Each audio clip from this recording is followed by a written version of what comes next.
बताते हैं कि चीन से आपकी बात हो गई, लेकिन आप ये नहीं बताते आपको यूरोप ने जो है वो वैक्सीन देने से इंकार कर दिया, आपको अमेरिका ने वैक्सीन देने से इंकार कर दिया, आपको फाइजर ने वैक्सीन देने से इंकार कर दिया, आपको बर्तानिया ने वैक्सीन देने से इंकार कर दिया कि पड़ोस के मुल्क ने, भारत ने जो है वो 200 रुपए की जो है वो वैक्सीन तैयार कर ली है। तो आप इस वक्त खुद आपकी स्टैंडिंग क्या है? ये ऐसा मौका है कि इसमें एक इंसानी अलमिया है कोरोना। इस वक्त हमें भारत के साथ भी जो है वो बातचीत के रास्तों को जो है वो खोलना चाहिए। अगर हमें वहां से सस्ती वैक्सीन मिल सकती है तो हमें भारत से भी जो है वो वैक्सीन लेना चाहिए। पाकिस्तान की अपनी भी जो है वो वैक्सीन बनाने की कैपेसिटी है, लेकिन आपने उस तरफ तवज्जो ही नहीं दी। आपने सोचा हुआ है कि आपने हर चीज को भीख और खैरात की शक्ल में लेना है। इस कौम को आपने जो है वो बेकारी बना के और चूंकि प्लान नहीं करते हम हमेशा देर कर देते हैं और फिर भागते हैं कि जी अच्छा जी वो क्या हो गया, हमें बताया ही नहीं। प्राइम मिनिस्टर कहते नहीं है मुझे किसी ने बताया ही नहीं, हमने गंदम की एक्सपोर्ट की इजाजत दे दी, हमने चीनी की एक्सपोर्ट की इजाजत दे दी।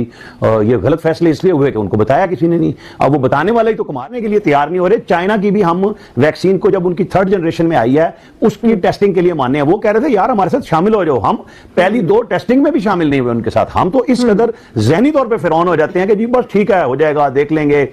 अब ये वो वक्त है कि अब इसी तरह इमरजेंसी की सूरत में वैक्सीन के लिए भागें।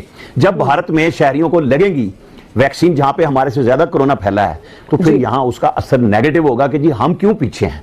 मतलब हम तो इंडिया के साथ तो किसी भी मामले में किसी भी सूरत में पीछे रहना चाहते नहीं, लेकिन मजबूरी बन जाएगी जब वहां बर्तानिया बनाने जा रहा है, सेंट्रल हब बना रहा है उसको, तो हमें होश के नाखून लेने होंगे। और बेशक डॉक्टर फैसल सुल्तान एक टेक्नोक्रेट ही हैं, नॉन इलेक्टेड हैं, लेकिन अब जो लोग बैठ गए हैं, फिर जनरल महफूज रहमान उनके साथ बैठे हुए हैं आर्मी की तरफ से आके, इन सबको इस मामले पर बहुत ज्यादा तवज्जो करने की जरूरत है। तो बताओ वो रखना है। वैक्सीनेशन की बात है, वहां पर हम वैक्सीनेशन भी चीन से ले रहे हैं, जहां से ये बीमारी आई है वहीं से वैक्सीनेशन ले रहे हैं।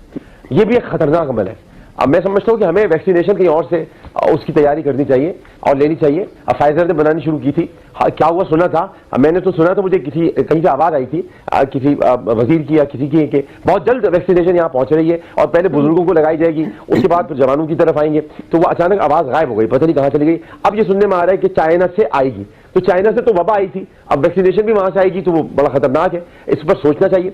लेकिन जो बुनियादी लोगों को कन्विंस कैसे करेंगे? हम पोलियो पर तो आज तक कन्विंस कर नहीं सके।